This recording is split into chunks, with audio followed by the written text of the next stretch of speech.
For the table runner, I've cut all my squares. I'm using a 6-inch design block, so I cut them all 8 inches. I have all my red squares for my backing. I have the batting 8-inch squares, and I have the white for my design with the interfacing already pressed onto the back, fused to the back. So I'm all set with that.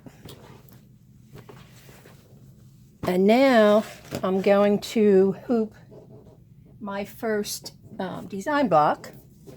And you can see I've already used this several times. So I've got patches everywhere. But what I normally do is I never waste this sticky stuff ever. I love this because I don't waste anything. But I do take off, oops, I took the wrong one off. I'll just put that back on. If I've made a patch, I usually take off the piece that I used for a patch. So when I do my design block, the stabilizer will be left inside between the design and the backing. So, I don't want it to be too thick.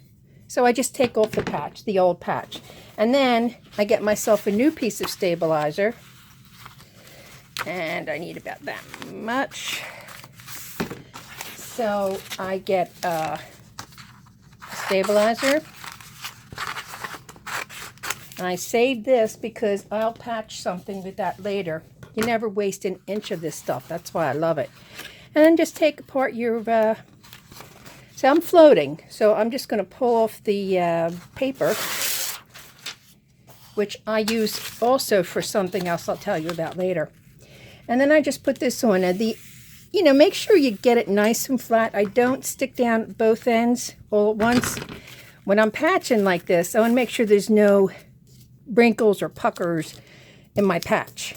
So, I lay it nice and flat here, and then I make sure I pull out the old stuff and get it pressed down nice and flat. Because if your stabilizer's not tight, you will have issues with your stitch out. So it's all pressed down. I'm ready for a design block, but first I have to put the design in my machine. It'll do an outline, and then I'll lay this on top and start my stitching. And I'll be back in a minute.